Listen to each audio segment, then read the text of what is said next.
Welcome to a special afternoon edition of On the Sports Lines today. And just like me, if you're going out for a barbecue later today, and I don't know what you're having, if you're having hot dogs, for example, just remember, Anthony, the GOAT is coming back to the Nathan's July 4th hot dog eating Yes, contest. The yes. best, the best comeback of all time. Didn't even need to be sent in a fax. So, Anthony Strait, this is the only time ever in our lifetime that we're going to see the greatest of all time come back into his natural element and win championships. Seriously, I think the only person I was more happy to read about this news is Sean Roman. And Yes. plus, Joey Chestnut and Nathan's hot dogs are synonymous with one another, They okay? are. You cannot have a hot dog eat contest and not let the GOAT defend his crown, okay? I felt cheated when they didn't allow Kobayashi to be back in a contest. Do not take away the greatest athlete of all time by far. Look, you can keep your Michael Jordans and whatever that is. I'm taking the greatest athlete in the world, Joey Chestnut. By the way, how is it that Will Ferrell has not made a movie about competitive eating? It was like right up his It's coming. alley. He's made We a, still have yours. here we have figure skating, we've had NASCAR. We gotta get a movie about competitive eating. Hell, we've had a movie about dodgeball, by the way. By the way, happy anniversary dodgeball. 21 20 years now, baby. yeah, the That's greatest Jake. collapse. Yeah, the greatest collapse of all time, man. Global Gym We could go. on We a could big go. advantage. We could go hours and hours, but that's Jake Kaplan. I'm not even going to ask him for his thoughts because we need to get on with the show. This is the On the Sports Lines Day After Summer Solstice edition and Championship edition, may we add. We just passed by the longest day of the year yesterday, and the NBA seasons and NHL seasons in the next 36 hours will pass by with it. We'll talk about the game to determine the holders of Mr. O'Brien's Super Magical NBA trophy and the owners of Lord Stanley's Chalice again in the Florida Panthers. We'll also talk some baseball and a team that just can't have nice things because those nice things get too whiny and too expensive in the Boston Red Sox and Mr. Rafael Devers. You can have nice things yourself. Don't you worry. You can subscribe to Facebook or YouTube / on the sports lines to see our show, get content, and much, much more.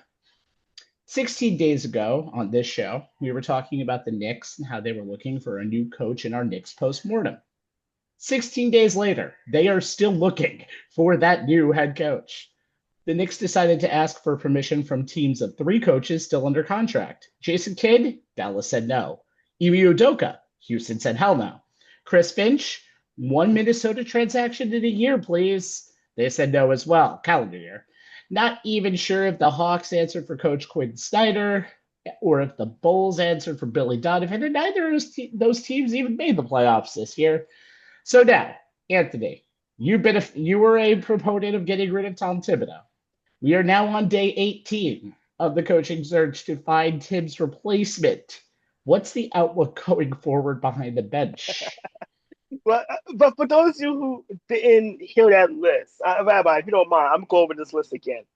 Okay, Billy Donovan, Jason Kidd, Ime Doku, who by the way just got an extension as a result of all that. Chris Finch, Quinn Snyder. By the way, Trey Young, you're welcome. That's your job to get head coach is fired. We don't need to take your head coach. By the way, let's see who else is on this list. Our own Pedro Hazel. Our good friend Dave Shepard is on this list too. They asked my employer if I could get an interview, but apparently it's the end of the fiscal year, so they won't let me take time Can't do off that. to interview Can't for do the that at team. all. No. We cannot. My sources have not confirmed if Nisa and Top has been reached out to for an interview, but I'm quite sure. Hey, look, Nisa is more qualified than all of us, basically, Mm. as far as being a head coach. You see how she dealt with us, our crazy behinds over the years. But yes, this is comical because the Knicks idea. I think the Knicks have an ideal. They just don't know how to get there. It's like the episode of South Park with the Underworld Gnomes. They still step one, take underwear. Step two, step three, profit. The Knicks has kind of left out that second step as far as getting to head coach. The idea is I think they want someone that is the opposite of Tom Thibodeau. They want someone that's a little more player friendly, that could do a better job of developing the young players. ironically enough, the two coaches that are on the list right now do have a history of developing young players and getting the most out of the coaching staff. Mike Brown, respectively, who interviewed this week, and the former um, Grizzlies head coach Taylor Jenkins, who got the most out of that Grizzlies franchise despite everything with the front office and their star player John Morant. But I read this morning that the Knicks are going to put off hiring a head coach officially until after the NBA draft, which is, by the way, this coming Wednesday. Which they kind of have to now for timing purposes. Yeah. Really, so now we have a situation where Leon Rose is going in the front office going into a draft, trying to add depth to a roster that may not even fit the philosophy of a head coach they're bringing in. So this is, I think the Knicks is really, they didn't think too far ahead. I think maybe the way they lost the conference finals, it's particularly game one. I think really still sticking in the claw of this front office, considering the team they put together. We heard about the stories coming out after, particularly the Athletic article. And the play, and I told people this repeatedly this week. If the players wanted Tom Thibodeau to stay as head coach, they would have been very vocal about it, and we wouldn't have had a coaching change.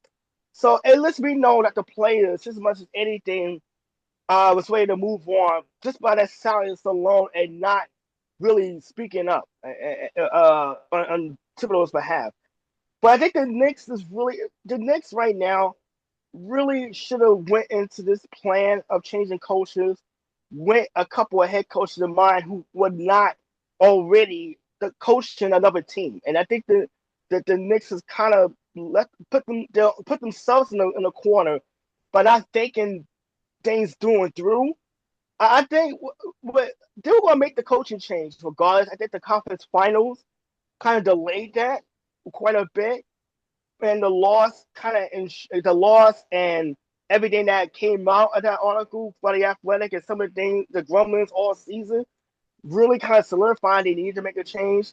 But they clearly didn't think too far ahead as to what head coach with philosophy and how to set up the interviews, what they're going to go in mind. Because you're trying to poach other teams' head coaches. Like Jason Kidd has gone to two teams because of trades. I mean, we've seen that happen before. But the Mavericks just coming off of NBA Finals appearance last year. They gave Kidd an extension last year. You kind of know they weren't going to let the guy walk. Udoka took that out and turned it into an extension. Quinn Snyder is not doing as much as a banged up job in Atlanta with Trae Young, by the way.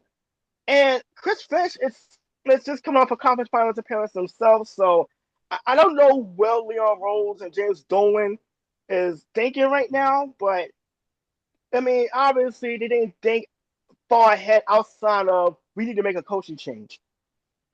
Yeah, and I think one of the things that'll be interesting, as we'll get to Jay here, is the fact that it's really not just like being denied by teams, but it's really just the perception of how it looks towards everything, especially Charles Barkley's comments, which I don't know if you'll get to in this part of the rant, just basically saying it just looks stupid, even though it may not be. Yeah, I mean, whether or not, you agree that the Knicks had to move on from Tom Thibodeau. I mean, I personally think he deserved another year with this squad after taking him to the Eastern Conference Finals for the first time in 25 years. Anthony is quite obviously in the other camp. I think we were all kind of shaking our heads at the way the Knicks, at least initially, went about trying to find their next bench boss. As Anthony said, knocking on the doors of teams with head coaches already under contract, like the Mavs. Hello. Hey, Dallas, can J-Kid come out and play? I mean, it seemed very much from the ready, fire, aim playbook. And not surprisingly, all of those teams told the Knicks to pound sand. And as he alluded to, Rabbi and I told the Knicks the same thing when they asked to interview Anthony. I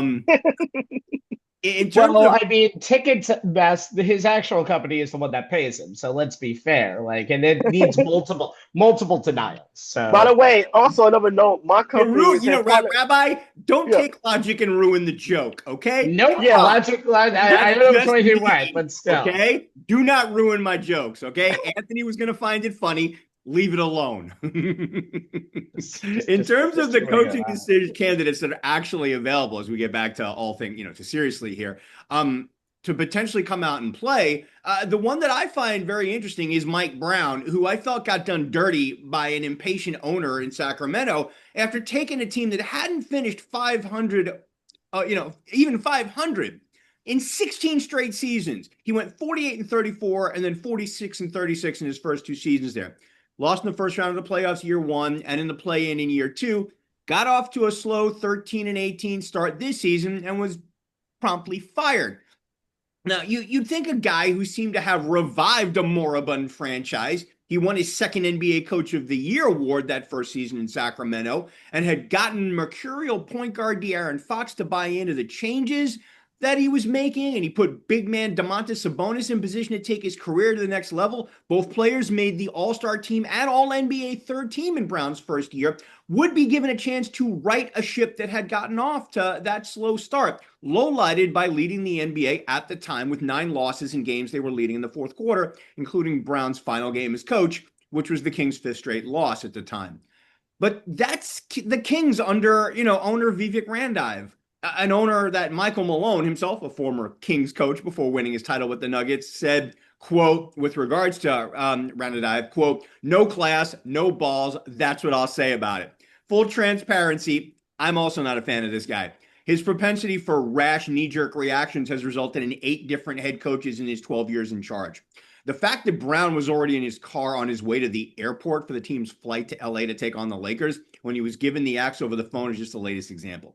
But when you add Brown's tenure with the Kings, not to mention his time as Steve Kerr's right-hand man and defensive coordinator during the heyday of the Warriors dynasty, to the success that Brown had during his time as the Cavs head coach, where he compiled a .620 winning percentage, a pair of 50-win and a pair of 60-win seasons, made it at least to the second round of the playoffs each year, including 2 trips to the Eastern Conference Finals. He was 1-1, made the finals one year, lost to the Spurs.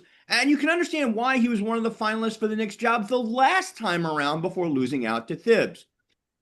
Brown has shown an ability to be creative with his schemes on both sides of the ball and an ability to integrate and utilize players with varying playing styles. And he knows how to build a culture that gets his team stars to buy in, having had LeBron James in Cleveland and Kobe Bryant in his 2 seasons with the Lakers before having Fox in Sacramento, who so enjoyed playing for Brown and was so annoyed by the firing that he forced his way to San Antonio rather than play for yet another coach.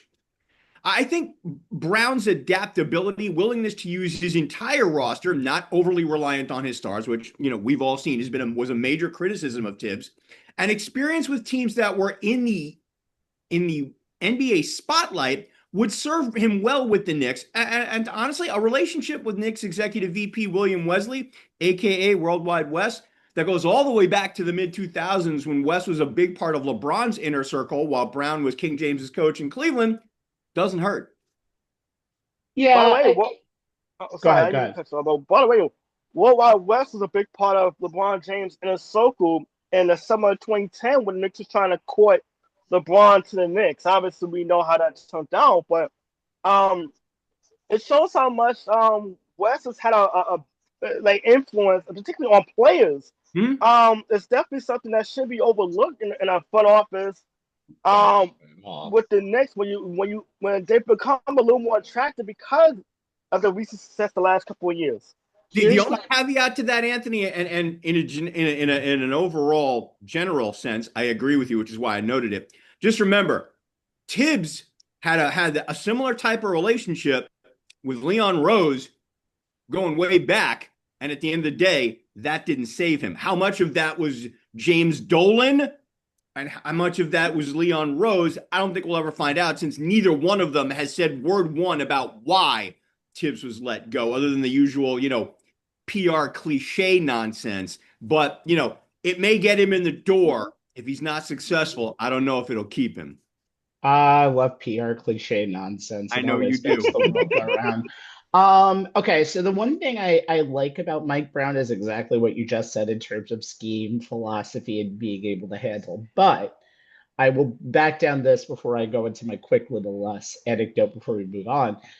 Mike Brown has the same problem with Thibodeau in the playoffs in terms of like getting to the next step. I mean, the Cleveland team in '07 made the NBA Finals, but that was more of just like it didn't seem like a one-time run, but it was a very shocking way to get into the finals in terms of just like kind of being there with low expectations. They were a 4 seed. Now all of a sudden they were a 2 seed, but they were like a low 2 seed. But then you go back and you look now, the next 4 years, conference semifinals, conference finals, conference semifinals. They were the team that lost to heavy favorites, to heavy underdogs like Boston, like Orlando. And that kind of fades back to me. His time with the Lakers was kind of a little shaky, getting fired 5 games into his second season with the Yeah, team, and we no matter ranted what it about that on is. the show at the time because we felt that, again, done It's dirty. ridiculous. Yeah, it's ridiculous. But here's the thing with this Knicks head coaching hire. I do think that teams ask permission from other teams on certain occasions a lot more than we think. It's just that because teams are not big fans of the Knicks and James Dolan, because James Dolan, even in this ebb that he's had as the owner of the Knicks and the Rangers, with some success that he's had, still an asshole, and he's still a guy who has already filed charges against the Raptors one Hmm. year for stuff that he's done. So having these made public is a little bit of an embarrassment to the organization. And again, if you're going to fire somebody after such success, I think you need more of a plan than not. And they didn't have it. And that's kind of on them. Like, I would have been interviewing Mike Malone a lot earlier. I would have been interviewing Taylor Jenkins a lot earlier. Yeah. And again, it's not for lack of doing it.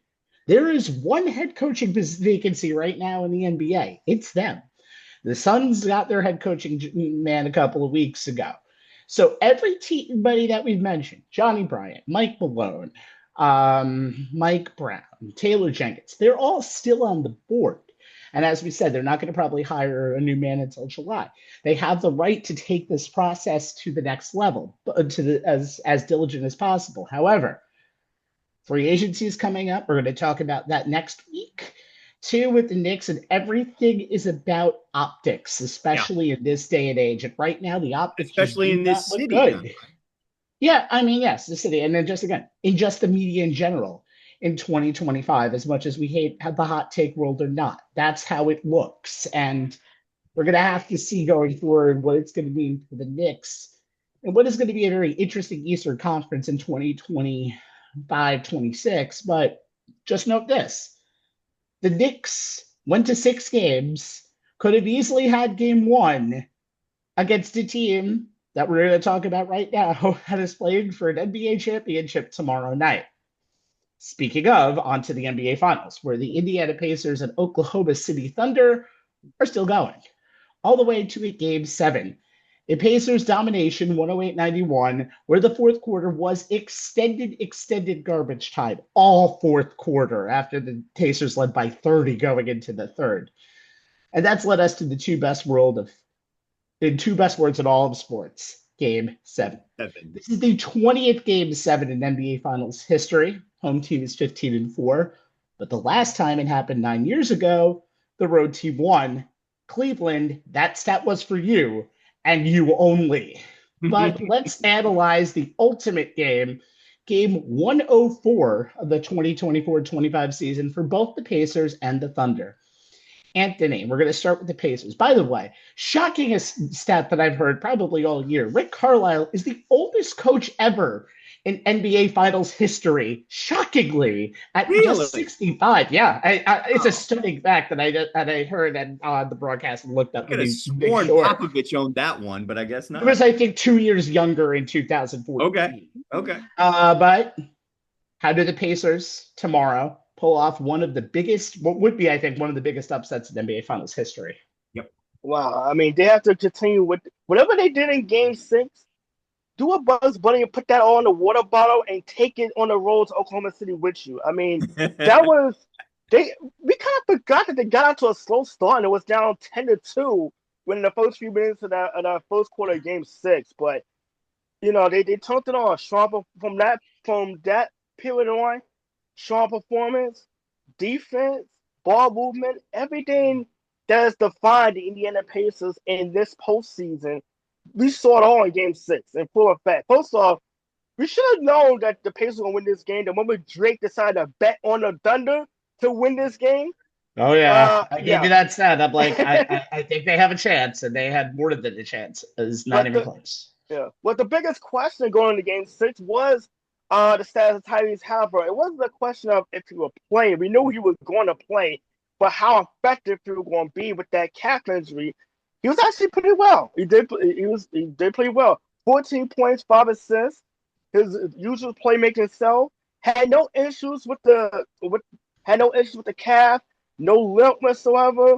But also because the game was so lopsided, he didn't have to stress himself out. He didn't have to play a lot of heavy minutes. So he got a chance to rest that calf even more. And with the extra travel day, he should be a little closer to at least 90%, which is better than zero if you're the Indiana Pacers for Game 7 tomorrow night. The bench of the Indiana Pacers, and Ian O'Connell tweeted that Knicks fans should feel bad because they could have been in this position. Ian O'Connell, I respect him as a journalist, but no. The Knicks did not have the depth and firepower of the Indiana Pacers. Case in point, while the Knicks are at home and the Pacers are 24 hours away from playing in a Game 7 40-11 Bryant Trophy. Obi Toppin scored 20 points, leading all the Pacers scorers. He scored 8 in the first quarter. His scoring off the bench really kind of kept the Pacers hanging around in that first quarter when it looked like OKC might make this a laugher early on. But TJ McConnell has been the story of this final series, but especially the middle games. He came off the bench. He chipped in 12 points. And the turning point this whole of this game though was that huge run, 36-9, stretching from the second quarter into the third quarter. They forced the Thunder to shoot 3 for 18 from the field, turned the ball over several times. They turned what was a 34-33 game into a 70-42 Pacer lead by the time that run came to an end. The Indiana Pacers, when they're on and they get their defense going, it's by forcing turnovers. That allows them to get out into the open. And we saw by that posterized dunk by Pascal Siakam, who before the game, I don't know if we saw this viral moment, called upon the sports guys to give him extra to give him an extra lift in that pregame huddle. But yeah, here's a key stat though: the Indiana Pacers, and this tells you about the depth of the Pacers. They're the first team in NBA history, 8 players to score at least 200 points in a single playoff run. Siakam leads them with 456, Halliburton 390, Miles Turner 311, Nick Smith 288, Nembhard 272, Benedict Mathurin, who had a rough end in the game 4. Remember, he picked up the quick fouls, turned the ball a key turnover. He picked up 219, Toppin 216, TJ McConnell 202. They won the turnover battles 21-10. Outscored the Thunder 19-13 on turnovers. They had to continue that, and particularly because it's a Game 7, it's the road game. They gotta win the clutch moments, and we've seen them do this all postseason long. Go back to Game 1, Tyrese Halliburton's game winner. Go back to Game 3, where they were able to pull away late in the fourth quarter. The Indiana Pacers, and a lot of credit has to go to Rick Carlisle, how he has coached this team, how everyone is brought in, how everyone in this team has a defined role, which a lot of coaches have a hard time doing. How even Ben Shepherd coming in and who has played sparingly, chipping in when needed the most. So this Pacers team, it's certainly not outside the realm that the Indiana Pacers can't go into OKC tomorrow and stun the NBA world and win Game 7 on the road. They're going to have a tough time. I mean, we know the Thunder have one of the best home court advantages in the league. You got to believe, Jay, I'll set you up for this one. Like the Thunder are going to play a hell of a lot better than what they gave us Thursday night. So yeah, the Pacers is going to be an uphill climb, but right now, if you look at the odds, realistically, it's a toss up between these two teams. I Yeah. think realistic. Hold on. I do think I'm sorry. I do want to answer that for a couple of things. I think realistically, it is a toss up. The only thing I would say about first of all, bench is I think has been the big key to this series because your stars do need to play like stars, but when you have a bench that can really, when they're on, be unstoppable, it's really good. But one of the things that's always been like a myth that can never always be explained is your bench does better at home than it does on the road. It doesn't always be that way, but it'll almost travel a lot better. Now, Jay, I'm going to set you up with this as we go to the Oklahoma City Thunder, who've been very good at home, by the way. The losses that they've had at home are just games that the other team came back furiously in. Game one against Denver and game one against Indiana. But, Jay, how do the 68 regular season win Oklahoma City Thunder separate themselves from what the fate of the 73 win Golden State Warriors had 9 years ago tomorrow night? I mean, their stars need to play like stars, and their offense and defense needs to do what it does. That may seem overly simplistic, but the things that got the Thunder here, one went away from taking the Larry O'Brien Trophy back to OKC. SGA and Jalen Williams torching the Nets on offense, and Lou Dort, Alex Caruso, and company wrecking havoc on defense are what will win them Game 7. All you need to do is look at the differences between OKC's 120-109 home win in Game 5 and their 108-91 road loss in Game 6. In Game 5, SGA scored 31, despite shooting 9 of 21 from the floor and 0 of 3 from beyond the arc. The free throw merchant lived up to his name, going 13 of 14 from the stripe. He also added 10 assists against just 3 turnovers, 2 steals, 4 blocks. Williams scored 40 on 14 of 25 from the floor, 3 of 5 from 3, and 9 of 12 from the line. Of that 14 of 25 from the floor, he was 8 of 11 at the rim. And in the finals, Williams is driving to the basket 15.4 times per game, second only to SGA, who's taken it to the rack a little under 21 times per game. In the finals, Williams is shooting 51.2% from the field on his drives, and 83.1% of his drives have been converted into points. That's a huge increase from the 57.4% conversion rate he had on drives entering the finals. And on a night where the Thunder's transition game was in high gear with 28 points, Williams had half of them. Those 14 fast break points were more than he had in games 1 through 4 combined, 12. It was the 10th and hands down most important time OKC's Batman and Robin combined for more than 70 points in a game. OKC's defense forced 23 turnovers, 15 on steals, their second most in a playoff game this year, while committing only 11 of their own and converting those Pacer turnovers into 32 points. Flip side, Game 6, SGA 21 on just 7 of 15 from the floor, missed his only attempt from 3, only 7 of 8 from the line. He had just 2 assists against 8 turnovers, 0 steals, 0 blocks. Williams only scored 16 on 6 of 13 from the floor. He only got to the rim 4 times, though he did convert them all, but he was 0 for 4 from 3 and just 4 of 5 from the line. OKC's defense forced just 11 turnovers, managed just 4 steals. They committed 21 turnovers of their own. They managed just 13 points off the Pacer turnovers, while the Pacers converted OKC's miscues into 19 points. OKC was soundly outplayed in every area and looked like they left their game back home, especially their offense, which leads me to the next-gen stats portion of the program.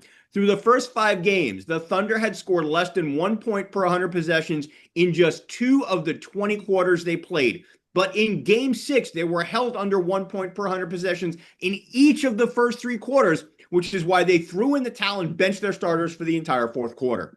The bench scored 31 points on 27 possessions in those final 12 minutes, and it was still OKC's worst offensive performance in the 104 games they've played, regular and postseason combined, scoring just 90.1 points per 100 possessions. In our preview, I talked about how the Thunder's ability to create offense using their defense and run teams out of the gym, but the Jekyll and Hyde inconsistency of that offense is why we have a Game 7. OKC has scored 120.4 points per 100 possessions in their 3 wins, but just 101 points per 100 possessions in their 3 losses. That's a differential of 19.4 points per 100 possessions, and very unlike the Thunder team that was so consistent on both sides of the ball this season. Now, which version, Game 5 or Game 6 of the Thunder, shows up on Sunday night will determine who will be lifting the Larry O'Brien trophy when Game 7 ends. OKC, by having the NBA's best record, gets to have that decided on their home court. And that may be all they need, at least with regards to their three-point shooting, which has been another big key indicator of offensive success or failure in this series. OKC, 10 for 22, 3 of 17, and 8 from 30 from 3 in the games in Indiana. They're 1-2 in those games, winning the first, losing the next 2. In the 3 games at home, OKC is 11 of 30, 14 of 36, 14 of 32 from 3, and are 2-1, losing the first and winning the next 2. It's both an accuracy problem and a volume problem on the road as compared to just how accurate they've been on higher volume at home. Does it bode well? We'll see. Here's a little NBA Finals history for you. Some of it Rabbi already mentioned. Overall, the home team is 15-4 in championship deciding games. And as you referenced, Rabbi, the Cavs in 2016 became the first road team to win a Finals Game 7 since Washington beat Seattle in 78 when the Cavs knocked off the Warriors. You guys remember where OKC was before they were on the plains? That's right, Seattle. Keep that in the back of your head. The Pacers are 7-4 on the road this postseason. The Thunder are 10-2 at home. Oh, something else to keep in mind. OKC in the regular and postseason combined is 18-2 after a loss. 12 of those wins are by 10-plus points. If OKC pulls this off, SGA will become just the 7th player to win the NBA title the same year he's named regular season MVP. The last player to do it was Steph Curry in 2015, and it was his first of each. It'd be the same for SGA if the Thunder win Game 7.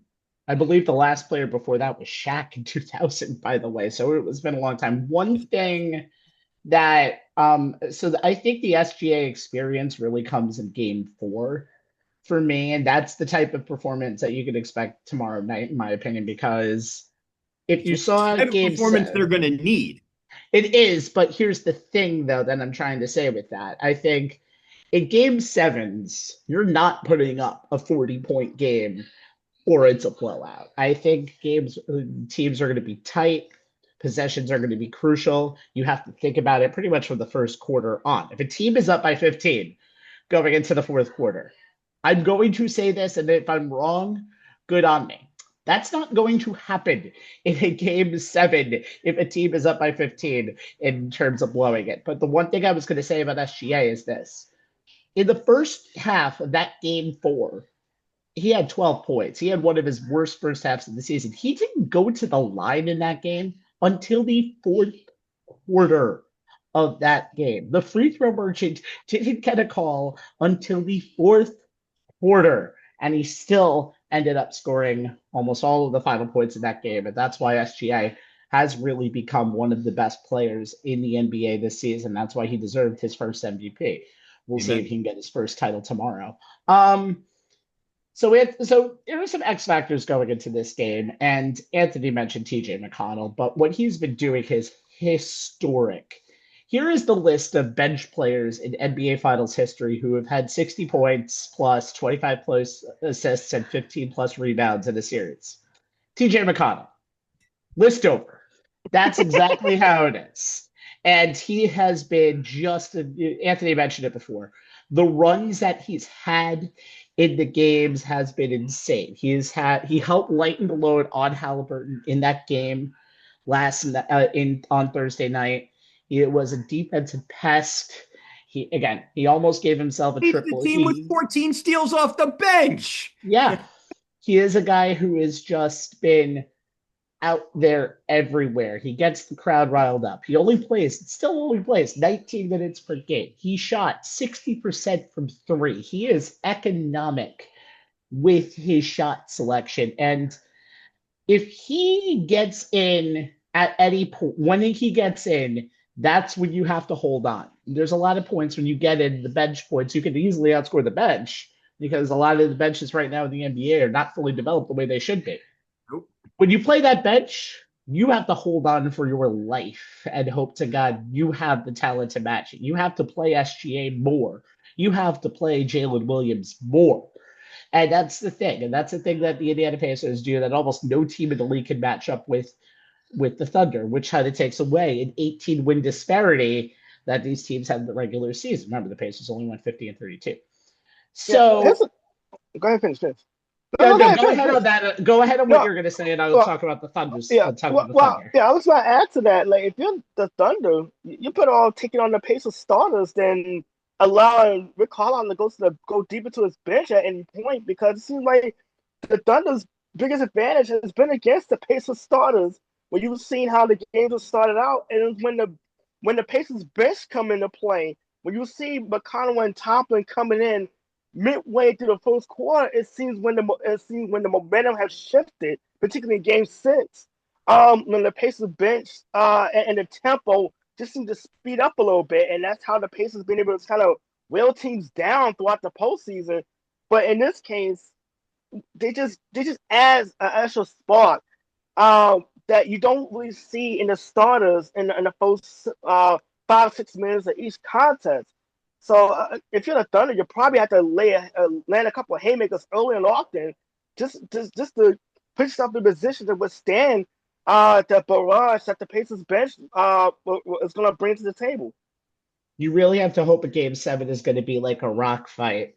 And if you're in a rock fight with a team that is playing with house money, let's be completely fair. I'm not an NBA player, but that's a house money team by perception playing in a game Yeah. 7 against a team that was 5 wins away from the record for wins in a regular season. So, okay. On the OKC side, here's the thing. I should have mentioned this when we went into game 1, but we didn't know what the impact of this was yet. When you've won 68 games in the season, when you've gone 12-3 in the postseason, you don't change your fucking starting lineup. And that's exactly what the Thunder did right out of the gate. Put a Little case of overthinking by Wallace Daynaldo. in the center position where Isaiah Hartenstein was. And I think it cost them really. And I mean, they went 1-2 in the first 3 games. They made the switch to put Hartenstein back in the lineup and have the same lineup that they had for the first 15 games of the postseason. You don't overthink of that situation for 2 reasons. Number one, because it shows that you're already adjusting to your opponent and giving them almost a psychological advantage, basically saying that they already are adjusting for us and we haven't even played them yet. Number two, Casey Wallace is pretty goddamn bad in this series to start off with. There's always problems when you play the double big combination of Hartenstein and Holmgren. The defense might struggle a little bit. The offense might have a little bit of a trouble time scoring. But the matter of the point is there's a lot less good matchups out there. Pascal Siakam has had a very good final so far. He has been outplaying Jalen Williams, I think, on a consistent basis from games 1 to game 6. And I think that's one of the reasons why I think that we are here in this situation. It's an old, reliable lineup. Hartenstein needs to play. I honestly think he should play like a 22 to 25-minute minimum. And he's only hit that 22-minute mark in game number 2. A game, by the way, that they dominated and won 123-107. I think that's the key to this team in this game 7. And that's where I think the best matchup is. Hartenstein, I love Evan Turner. He is the longest tenured pacer out there for this team, but I think Hartenstein represents a matchup nightmare.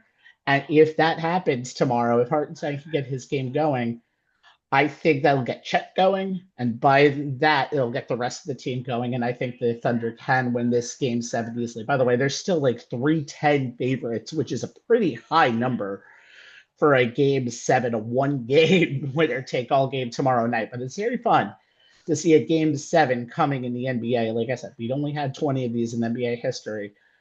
I'll be very, very excited to see it starting at, of course, 8 o'clock because nobody watches any of the pregame anymore. There's no reason to. Rabbi, you're talking about how the difference the OKC's offense is with Hartenstein on the floor as compared to when he's not, and I understand the thought of going small to match up with a Pacers team that helter skelter is their default mode. I get that, but if you watch when Hartenstein is on the floor, OKC's offense seems to flow better. The ball moves better. Yeah. His ability as a screener cannot be denied. He also has the ability to find guys when the ball goes through him at the elbow. when he's not on the floor, you see way too often SGA and Williams.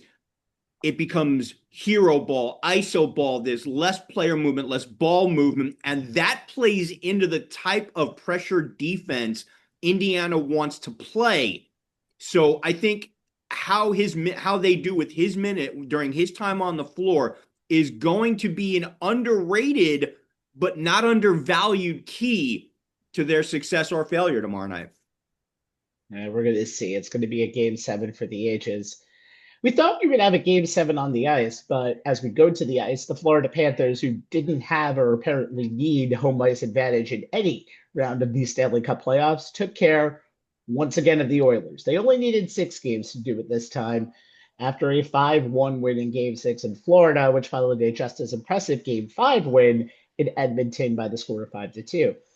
The Canadian Cup curse now reaches 32 years, and the Panthers celebrate their 11th series victory in just 3 seasons. 4 before 2023, 11 from 2023 to 2025. Hockey's newest dynasty is here, and let's talk about it, starting with Anthony. Final thoughts on how the Panthers really roared to back-to-back cups. Well, on the last show, we talked. It was just after game 1, and I talked about what Paul Maurice, the head coach, going to do as far as getting over that tough loss, a game that the Panthers really had in this series, had to get kind of right the ship a little bit, and you saw it from really game 4 on. Game 5 on, the Panthers getting back to what they do best, and that was just playing physical hockey. The wealth of scoring depth that they have really took control of this series. Sergei Bobrovsky was absolutely sensational in the last 2 games of the series. But you kind of saw, and yes, maybe we just saw the signs coming in game 3, and Florida blowing Edmonton out. We saw the bedlam of penalties and just a late game meltdown as far as composure on the part of the Edmonton Oilers, and we probably, because they won, they had that unbelievable comeback the very next game. We should have saw this series playing out that way from that very moment. You just saw penalties, there was fights galore, and it looked like Edmonton kind of completely lost their composure. That the Florida Panthers style play was starting to get to them just enough. But here's some gaudy stats that caps off the Florida Panthers postseason run. Tied the NHL record for road wins with 10.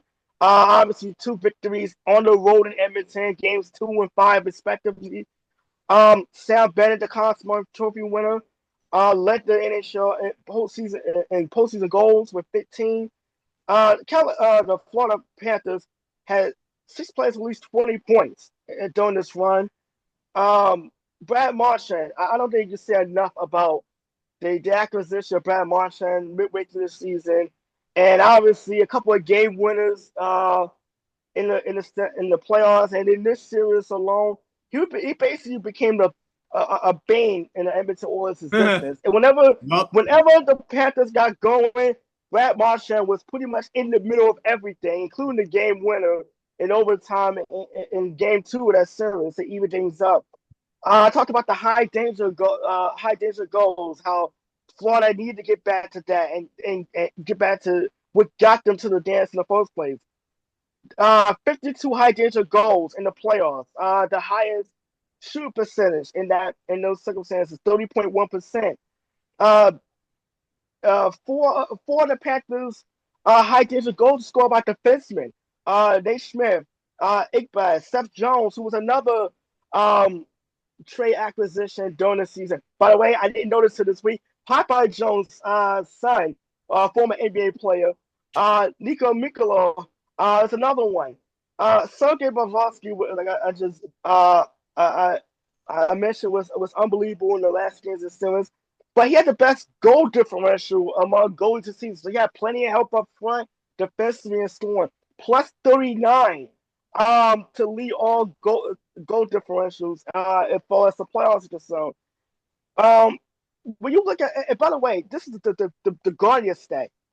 The Florida Panthers led in this series for 255 minutes and Ooh, 49 seconds Same. during the 6 games. That is a new record that's crazy. for a championship series in NHL history. Over games 3 and 4 in the Cup. I don't know why I keep saying Carolina. I'm getting ready for football season, apparently. Uh, Florida dominated the first two periods and through games 3 and 6, outscoring Edmonton 9-0 with a 95-53 advantage in shot attempts. When you look at this series, had it not been for two late game collapses, you can easily say this could have been a sweep. When you look at by the sheer numbers of how dominant the Florida Panthers were in this series, it could have played that way. I mean, Edmonton, give them credit in the two games they did win, for fall behind big deficits and coming back. But the Florida Panthers, I just think this is the team that we saw in the conference finals to steamroll Carolina, made short work with the Tampa Bay Lightning. By the way, another team with Florida that had a nice little Stanley Cup run just recently, and coming back from down 0-2 to knock off the Maple Leafs in the second round. Um, like I said, I know already favors to do something that hasn't been done in a very long time in the National Hockey League, three-peat. I think the Islanders were the last team to do it, but 4 in a row. So it's a real, like I said, I mean, this Panther team is set up for another postseason run. I'm quite sure. I think they finally did get some sleep from now until the end of Game Probably. 6. Literally, No. literally, you have players knocking on neighbors' doors and celebrating with the Stanley Cup, and Alexander Barkov brought the cup out at 1 in the morning. There are fans still in the arena celebrating. He brings the cup out and flip-flops galore. I mean, you thought the Washington Capitals and Alexander Ovechkin's celebration was wild. This is kind of topping a bit. And yes, the Stanley Cup did suffer some damage. Yet again, there was a huge chip at the top of the Stanley Cup. Look, it wouldn't be a Stanley Cup celebration if Lord Stanley's challenge didn't take a nick or two. So congratulations to the Florida Panthers, but just a historic run and a very dominant run when you look at the numbers that resulted in back-to-back Stanley Cup championships. One thing that I mentioned that I thought was interesting is to go back on Anthony's mention of a three-peat. Three-peat just seems like the impossible star. It seems like like the last decade, we've had the Warriors try for a three-peat in 2019, and injuries and the Raptors got in the way of that. We had the Chiefs try for a three-peat this year in 2025, and the Eagles truly got into the way of that. We've had baseball hasn't had a three-peat. We had the Penguins try for a three-peat in 2018, and that was when Alexander Ovechkin finally got over the hump and won his first Stanley Cup title. So three-peats are hard to happen, but the Panthers had injuries going in to the postseason or in the final month of the postseason, and Bill Zito basically said, we're not worried about if we're a 2 seed. If we're a 3 seed, we're just worried about the marathon that is the Stanley Cup playoffs. And once again, they broke personal records in that marathon and got themselves Lord Stanley's chalice for the second straight year. Mm-hmm. All right, Jay, this series seemed a little bit balanced. I mean, it was 2-2. We thought this was one of the more exciting finals that we've ever seen, but we were hoping, but the Oilers went vehemently down to earth in games 5 and game 6. Yeah, before I get into that, Rabbi, last team in any professional sport to three-peat. That is correct, baby. Mm-hmm. All right. So to say that there are a plethora, a myriad, or for those who prefer $1 words instead of $5 words, a crap load of reasons why the Orioles lost to the Panthers. That's a $2 word, by the way. It's a compound word. I'll give it an extra dollar. All right, I appreciate that. Reasons why the Oilers lost to the Panthers for the second year in a row in their attempt to add a sixth to their collection of Lord Stanley chalices would be putting it mildly. The Oilers team that lost in 6 games this season was nowhere near the one that took the Panthers to 7 games last season. That team looked much more like a potential Stanley Cup champion than this edition did, despite, once again, having a Hart Trophy runner-up in Leon Draisaitl and the NHL's best player in Connor McDavid. The low-hanging fruit, and sure to be one of the primary offseason storylines in terms of how they try to improve it, is the goaltending. During the regular season, Edmonton's goalies at 5-on-5 had a .903 save percentage. The team's goals allowed per 60 of 2.52 was in range with their expected goals allowed per 60 of 2.37, but it was one of the few areas where Edmonton ranked in the bottom third of the NHL at number 23. In the playoffs, both Stuart Skinner and Calvin Pickard had successful runs in net, and the club's 5-on-5 save percentage of .921 ranked in the top half of teams that made the playoffs. But in the finals, Skinner and Pickard were unable to even remotely match Sergei Bobrovsky, who played every game of the playoffs and went 16-7 with a 2.20 goals against and a 9.14 save percentage with 3 shutouts, in backstopping the Panthers to their second straight Stanley Cup Finals win. Skinner and Pickard both finished the playoffs with a save percentage below .900, and in the finals specifically, Skinner's was .861 with a 3.97 goals against. Pickard's was .878 with a slightly better 2.88 goals against. But there were other reasons that the Oilers lost. The first is I thought the injuries that they had coming into the finals, specifically Zach Hyman, would be better mitigated by improved depth, up and down the Oilers roster. And I said so on our preview, but that depth disappeared as the series wore on. And the holes on the Oilers' number 1 line and number 1 power play unit that were made by Hyman's absence, not to mention his physical play and net front presence, got bigger, not smaller. What made it even worse was an undisclosed injury suffered by forward Ryan Nugent-Hopkins limited his effectiveness. He played all 6 games, but he was a shell of the player who came into the finals with 18 points on 5 goals and 13 assists. He notched just 1 goal and 1 assist against the Panthers and made those Hyman-sized holes on the number 1 line, number 1 power play unit, not to mention the penalty kill unit, even larger. Speaking of the Oilers special teams, they were anything but. Last year, we talked about this. The Oilers had a 94.3% success rate on the penalty kill, allowing just 4 goals over 25 games. They even scored 3 times when they were shorthanded. It was a huge key to their success. In the finals, they killed 20 out of 21 penalty chances. That's a 95.2% success rate, which helped when they only managed 3 goals of their own in 24 power play chances. That's just a 12.5% success rate after coming into the playoffs at 26.3 with the man advantage. This year, they managed to get to the Cup Finals in spite of their penalty kill unit. They allowed 23 power play goals in 22 games, killing penalties at just a 67.1 rate, and they did not score a shorthanded goal. In the finals against Florida, they allowed 7 power play goals in 23 situations over the 6 games when Florida had the man advantage. That's only a 69.6 penalty kill rate, and that's not going to get it done when you only score 4 power play goals in 23 situations with the man advantage. That's a 17.4 success rate on the power play for the Oilers. And finally, with the series on the line, the Oilers stars did not play like stars. Having to play from behind for pretty much the entire series after scoring the very first goal didn't help matters.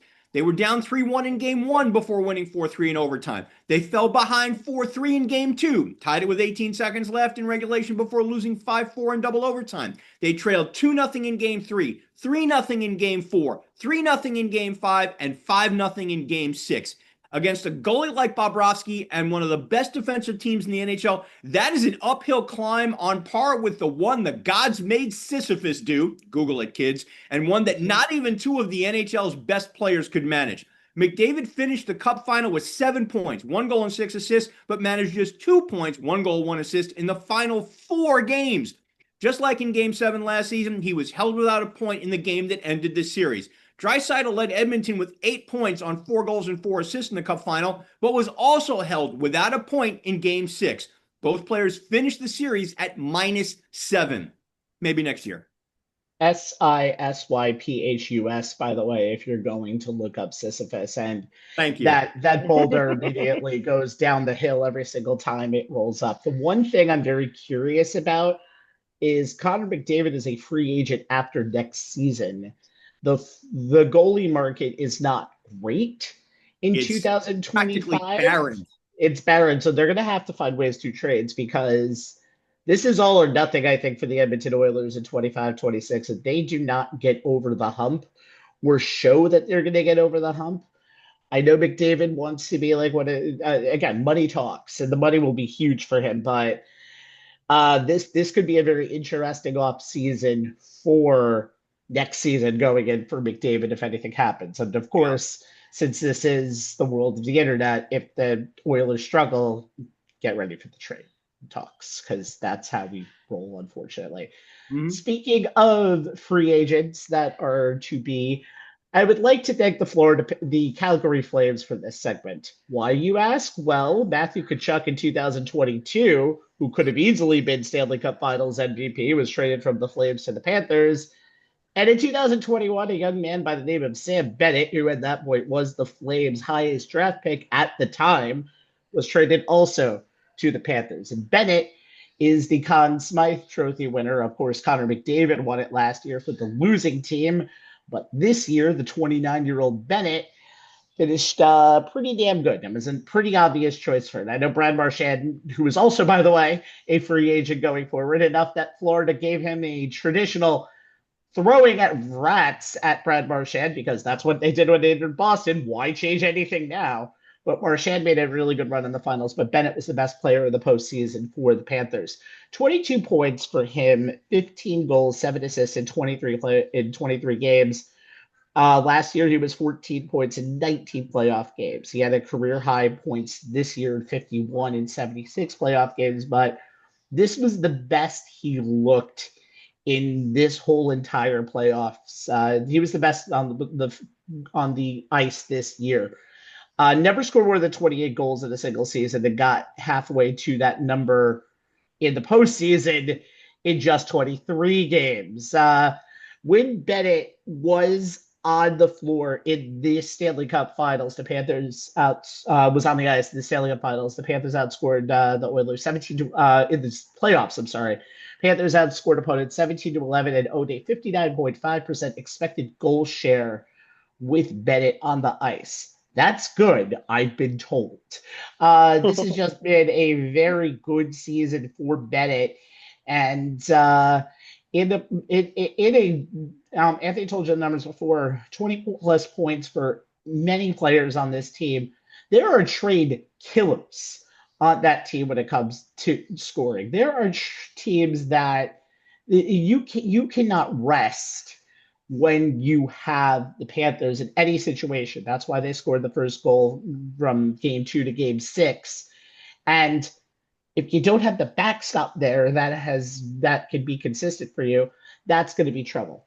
Now, Bennett is a free agent going into this offseason. Will probably, because of that Conn Smythe performance, be the highest covet free agent outside of Mitch Marner from the Toronto Maple Leafs on the market.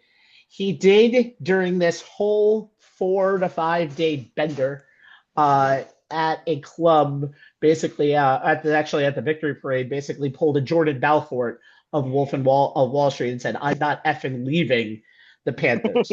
Money talks, it might be a little bit different, but for right now, Sam Bennett and the rest of the Panthers are living their best life, and they should. They have become a true dynasty as Florida now has owned 4 of the last 6 Stanley Cups currently being handed out. So since the pandemic, really the world of hockey goes through Florida. Yeah, but the NHL made a huge mistake way back when, wanting to put teams in the south of the southeastern part of the country, right? That was going to be a big thing that was never going to go well, right? I feel like Canada may think it's still not a big thing that'll go well. I think they could probably say, yeah, you really did something like that. You know what? Them back. Hey, they got Winnipeg back. Yeah, but you know what? I think to quote Chris Berman, we got to call the NHL has their own NASCAR division, and right now it's the home of the previous 2 Stanley Cup winners. So the rest of the NHL got a little catching up to do. Mm-hmm. Especially north of the border. Also, the Knights won in 2023. So outside of the Colorado Avalanche, it's been hot weather states the last pretty much since the whole decade. Okay. Yes, my second favorite team, by the way, behind the Rangers. Go Knights. Go Knights. All right. So we go to the diamond to start as we finish up the show on Saturday with a little bit of a rant. In the words of Anthony Jeselnik from one of the Comedy Central roasts that I had seen that has been on, I don't remember which one it was. You only rant about the ones you love. Well, in this case, this is going to be short. The Ooh. Boston Red Sox, who mind you, by the way, are 5-1 against the Yankees this year, did something so 2020's Red Sox like that, that for once I had to feel sorry for them. In a trade this past Sunday, the baseball world and the world was shocked when the Red Sox traded their star Rafael Devers to the San Francisco Giants in exchange for Kyle Harrison, Jordan Hicks, James Tibbs III, and Jose Bello. Harrison, as a commemoration of the trade, got immediately sent to the minors on Sunday. Got time in the bullpen and rotation in San Francisco, already gone. Again, optics. While the move is an interesting one for the Giants, willing to get a big star, the four cans of corn that were going back wasn't the really biggest prize in this trade. Even the Red Sox manager talked about it. It was the Giants pledging to pay every single penny, nickel, and dime of a almost $250 million contract still on the books. Makes me think that the saving of those $250 million, despite the issues, makes me think that the true Boston fans are the ones that are getting pennied, nickeled, and dimed. Yes. Mookie Betts getting traded in 2020 to the Dodgers and Xander Bogaerts going to the Padres in free agency in 2022 after getting outbid. You would think an 11-year, $330 million contract, which is pretty much in response to Bogaerts leaving, would be the answer to making a commitment to the fans. Some reason to make sure a franchise who has, 4 World Series since 2004 showing that they could be making a commitment to be the best they can be on the field. No questions asked. Instead, the Red Sox got themselves 3/5 of the way of filling the dealing franchise players to the NL West punch card. Get on the phone, Padres and Rockies. Right? While Devers, whose last hit as a Sox, by the way, went over the Fenway Park wall last Sunday, had issues with Rafael being all no mas on moving on to DH to accompany free agent Alex Bregman's natural second base position, and then Devers' second refusal when he didn't want to try first base after Tristan Casas got hurt. Devers' last words, at least publicly to the media, were that the drama and distractions were past us. Spoiler alert, it apparently wasn't. And in this get it first era of MLB, no one had this trade. So maybe this came to maybe not be as much, but a little to Devers as a surprise that it did to the Sox organization. While the Red Sox said, this is no way signifying of waving a white flag on 2025. We are as committed as we were 6 months ago to putting a winning team on the field, to competing for the division and making a deep postseason run. They weren't shy in that interview to mention that the financial burden being waived in this move was the motivation for this shock of a deal. As of this writing, by the way, the Red Sox do hold the final wild card spot in the AL, so don't worry. The white flag that gets thrown in comes back and apparently hits Red Sox president Sam Kennedy and chief baseball officer Craig Breslow in the face. In getting rid of the last piece of the Red Sox championship team in 2018, in losing a man who in 9 seasons in Beantown hit a slash line of 279, 349, 510, with 215 home runs and 696 RBIs in 1,053 games, just seemed counterproductive in building a contender. And in a town where the Patriots are rebuilding for the first time in almost a quarter of a century, the Bruins missing the playoffs in 9 years, watching the heart and soul of that last Stanley Cup winning team becoming the heart and soul of this Stanley Cup winning team with Florida, and the Celtics, well, ask the Knicks about the Celtics and Jason Tatum's recovery. Seeing a Red Sox run might be nice, albeit I'm not losing sleep over these troubles. The $11 you pay at the home of the Green Monster to watch Boston's finest doesn't really inspire the Sox fans for the second half of the season. At least it wouldn't if I was there. While the savings might be something for the future, and that future in the lineup in Roman Anthony, Marcelo Meyer, and Christian Campbell, who after this writing went back down to the minors, makes the team seem to be still in pretty good shape. But all I wonder is this. What will be the next scandal / out that will let one of those three head out in 5 to 7 years, saving money, alleviating problems, and Jay, letting the whole cycle begin all over again? I don't know, Rabbi. Is it fair to make Anthony go after back-to-back rants? I think we should. No, please, by all means. Tee off. Oh, yeah, right, absolutely. Bear with me, because as much as you may think Rabbi went off, I'm about to do it even better. Here we go. As shocked as to me, this trade has become a case study on how two front offices see and treat their players. As shocked as I was by this trade, along with many others in and around baseball, my first thought, which Rabbi I texted to you, was couldn't they have done this before the Yankees went into Boston and got swept for the first time this season? Devers was an absolute Yankee killer during his time in Beantown in 119 games across 503 plate appearances and 445 at bats. He hit 270, 348 on base, 533 slug with an 880 OPS, 31 homers, 78 RBIs, and 79 runs scored against the Yankees. So I'm ecstatic that the Bronx Bombers will no longer have to deal with him. My second thought, and this came after reading all of the stories that came out of both Boston and San Francisco after the deal was done, was that the Red Sox front office and the Giants front office, specifically their respective heads of baseball ops, Craig Breslow in Boston and Buster Posey in San Francisco, both of whom are former players, seem to be on opposite ends of the spectrum with regards to how they see and treat players. Yes, Devers' refusal to play first base once Tristan Casas went down with a season-ending knee injury wasn't a good look from an optics standpoint after telling the media, quote, I know I'm a ball player, but at the same time, they can't expect me to play every single position out there. In spring training, they talked to me and basically told me, put away my glove, that I wasn't going to play any other position but DH. So right now, I just feel like it's not an appropriate decision by them to ask me to play another position. Yeah, it made him look like a selfish player and a bad teammate, especially as a respected veteran on a team loaded with youngsters. But to a certain extent, I understand where he was coming from. The Red Sox handled the whole, oh, by the way, we're getting Alex Bregman and he's going to be our starting third baseman, so now you're going to be our full-time DH thing with something much less than aplomb, which didn't endear them to Devers, since they didn't tell him it was something they were pursuing. As head of baseball ops, a lot of that falls on Breslow. It was a bit of a mess. But supposedly, everyone had come to an understanding and put it behind them once the season started. Granted, the Red Sox got off to a slow start, as did Devers, who started the season 0 for 19 with 15 strikeouts. But both he and the team were moving in the right direction, playing better, highlighted by, as Rabbi noted, taking 5 of 6 from the Yankees over 2 straight 3-game weekend series.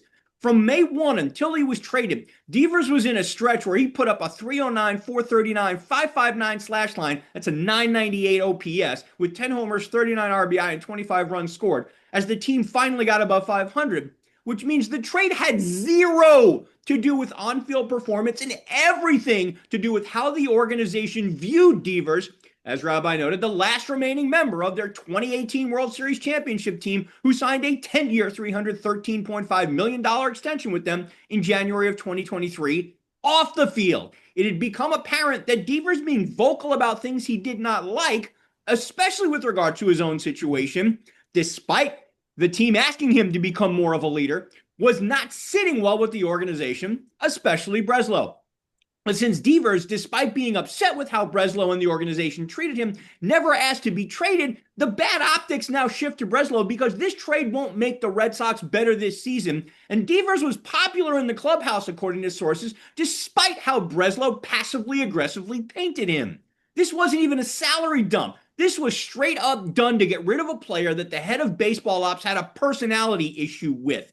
And in the post-trade presser, the optics for Breslow got even worse, in my opinion, as he, without citing him by name, threw Devers under the bus, talking about the culture of the Red Sox locker room, saying, quote, the whole thing was not greater than the sum of its parts. Being great teammates and sacrificing and stepping up for each other and embodying this shared vision, we believe those are the principles we need to be faithful to. It's the willingness to step up and sacrifice in time of need and eventually do whatever is necessary to help the team win. And when he was asked which of those traits Devers was lacking in, Breslow responded with this, quote, I don't think it makes sense at this point to be overly pointed or critical. Now, look, even if you feel Devers is the bad guy here, I don't see how you paint Breslow as the good guy. He and the Red Sox organization did not handle any of this well at all. Compare that to how Buster Posey handled things, starting with the presser to introduce Devers, where he said, quote, today is a great day for the San Francisco Giants and the city of San Francisco. When I was first introduced to the Giants as a 21-year-old draftee, it was abundantly clear to me that this franchise has a rich legacy of franchise players. San Francisco Giants fans love great players who have the ability to transcend generations, and Rafael Devers is one of those players. He went on to describe how he and his staff evaluate players they're thinking about getting, and how it goes beyond scouting reports, the player's skill set, and the stats and analytics, saying, quote, inevitably, some baseball speak comes up. We say to each other, is this guy a dude? It's not something you can quantify. It's somebody that has the ultimate feel when the game's on the line. He's a type of player who makes his teammates around him better. Rafael Devers is a dude. He's been to the top. He's won it all. We can't wait to watch him bring a World Series championship back to San Francisco. And in that same introductory presser, the Giants said that Devers had started doing work at first base. You know, that thing he refused to do in Boston. And Devers, through a Spanish interpreter, said, quote, I'm just here to give my 100%. I don't put any buts.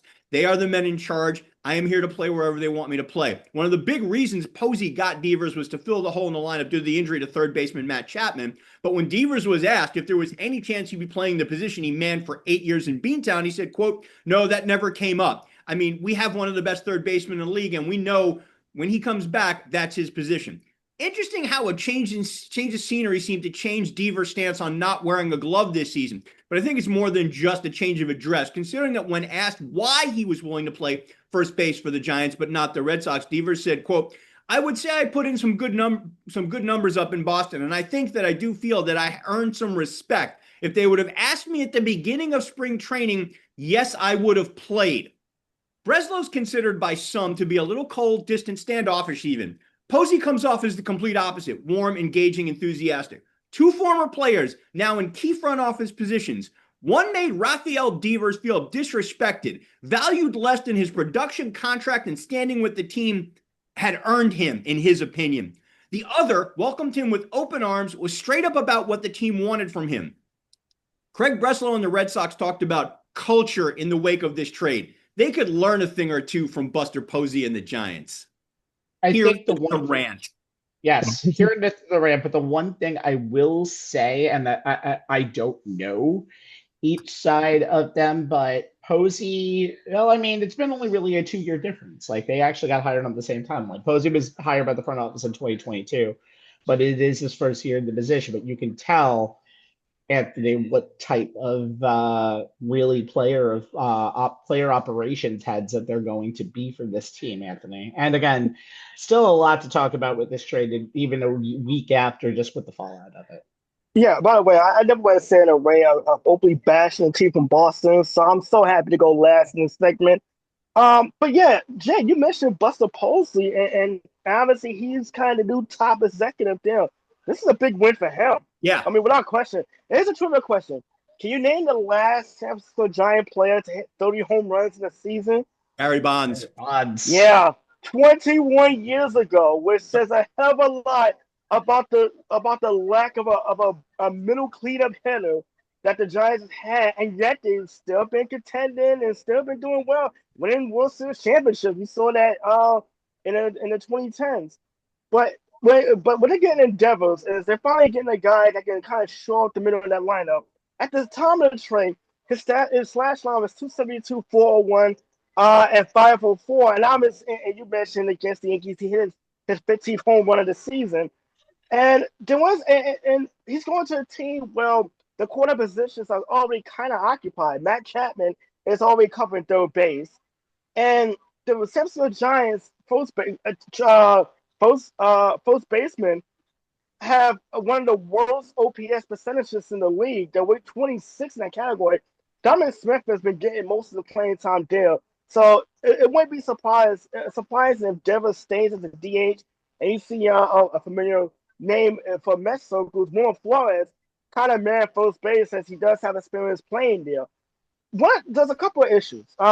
His contract is for starters. And Baba, you mentioned that contract. He's 28 years old, and that contract takes him through 2033, which should go through his age 36 season. And one of the good signs that is he has been a consistent hitter throughout his career. Top 10 similarity, top 10. As far as that consistency, when you think about guys like Scott Rowling, Adrian Beltran, and Ron Santo, as far as being able to keep that productivity over a long period of time. The second one is the ballparks. He's going from notoriously hitter-friendly Fenway Park to notoriously cavernous Oracle Park Well, home runs just tend to die. I think I made a joke several years ago during that Giants Cubs playoff series where you pretty much have to hit a 500 footer to just clear the outfield wall by a couple of rows. Hmm. That's looks cavernous on TV. I can imagine how big it is to a hitter. When you realize the smallest part of the ballpark may actually be dead center field compared to everywhere else. There's a reason why there haven't been many splash hits neither in that ballpark. But when you look at the Giants as a whole, and yeah, Devers has hit 30 home runs or more 3 times in his career. We consider the Giants haven't had a 30 home run hitter since 2004. Um, the Giants missed out on Bryce Harper. They missed out on Aaron Judge. They missed out on Shohei Ohtani. They finally got a middle of the order, a middle of the bat order back. Second driving runs and really helped this Giant team. They were 1 game out of first place at the time of trial. They're now 4.5 out. But right now, it's sitting in one of the wild card positions. So they were in pretty good shape for the second half of the season. And then they have to probably any of the pitchers who give the team one of the top 3 ERAs in baseball. And it's not, and they got up to the Dodgers down the line a few more times this season. So they are in a great position to not only solidify themselves as a playoff team, but maybe catch the Dodgers and pass them as far as first place in winners. It's going to be a really fun National League Western Division race to watch because I'm looking at it right now. You can't overlook the Padres and the Diamondbacks trying to turn things around. We're basically gonna have 4 teams that could possibly make the playoffs out of one division. So if you're gonna make a trade, make a big splash with Buster Posey, now's the time. And going back to the Red Sox, if you watch that documentary on Netflix, you kind of get an idea of what's going on in Boston as far as the front office, the culture being so much fresher. And when you see a trend like this, as shocking as it was at the time, and when you look, now I went back and watched that documentary a few days ago. Really good documentary, by the way. It's not a surprise because we saw Oh, this with Mookie Betts. We saw this. It's something with this Red Sox front office that I don't. What about outsiders? We're New Yorkers. Obviously, we're not inside that bubble of Boston sports to really describe it firsthand. But just judging by what we see from teams here, whether it's been the Giants, whether it's been the Knicks for many years, right now the Rangers. If you read that athletic article a few days ago, the front office is really a major problem with the Boston Red Sox, and unless things change, it may have to be the front office that has to go through the change for mhm. the trickle down effect to go with the rest of the organization. And keep in mind, the Red Sox. It's not long ago won the World Series, and to see this team steadily go backwards, it's kind of shocking when you consider the Red Sox have been such a well-ran team and the success that they had since 2004. Sorry, Yankee fans, the 3-0 comeback in the World Series and breaking the coast of the Bambino. And to see it just happening, it's stunning. And of course, we can say that because we're outsiders, but imagine being a Boston fan right now and seeing what happened to the Celtics and Jason Tatum and the Pacers going through a rebuild. The Bruins, you just watch your best player that you traded celebrate a Stanley Cup, and now the Red Sox give away one of the best players for basically nothing. I mean, it's a tough time if you're a Boston fan and Bill Simmons in particular. But yeah, it's like I said, we can go on all day, but I know we got Saturday plans. Rabbi, have fun. She'll cook out. Jay, have fun on the Saturday. I gotta go. I got an appointment with my barber. I'm kind of rugged right now, so I gotta meet. I gotta go up with him. So, Rabbi, I'll let you take us home. Could it schedule that before the show at least? I get the hair cut out a little bit better for Barber him. shops on a Saturday in Brooklyn fill up pretty quickly. By the way, Boston fans must still be smarting over the fact that they realized that their franchise for the Celtics was $4 billion less Then the Lakers franchise this week being sold for $10 million. By the way, one thing before I want to go to kind of get back to what you said, and it's very interesting mentioning the Rangers article itself. It's a very good piece if you want to read it on the Athletic. It really shows as Chris Drury just got traded over to the Anaheim Ducks. That was done with a little bit more. Chris Kreider. We would love to have traded Chris Drury. I think Rangers fans would love to get rid of Drury right now. As Kreider was traded to the Ducks, they did it in a better fashion. But one of the reasons why everything kind of went south in 2024-25 was the fact that a lot of the trades that happened had very cold and very just nonchalant moves from the Rangers organization to a team that had delivered a lot of success over the years. And that is kind of a good parallel to what you're seeing in Boston right now. Yeah. And Rabbi, if you want to, take it, a little one step further, Chris Drury is a Boston product. So I'm just going to leave y'all at that. That is true. And they just not a lot of happiness to be found both inside and outside the hub. All right, let's get some happiness now as we finish up. From Jay Kaplan, Anthony Strait, and Steven Rabinowitz. I'm Steven Rabinowitz. Helpful hint: do not put raisins in your potato salad that you bring to the cookout or barbecue. Oh no! Do not do it. Just do not do it. This has been On the Sports Lines, your barbecue and sports podcast. YouTube.com/On the Sports Lines is our on-demand video website. Facebook.com/On the Sports Lines is where we give you the best stuff and post links to this when the show is live. And Jay, I'll take the Twitter really quickly since there's nothing really to talk about at ONTH Sports Lines, where you'll see a link to this show and you'll find a lot of different links that might interest you in some way, shape, or form. Back next week for an NBA draft recap. Last time you'll have to go to school for a while, then will be summer vacation. Class dismissed till next week. Have a good weekend, everybody. Good weekend, everyone.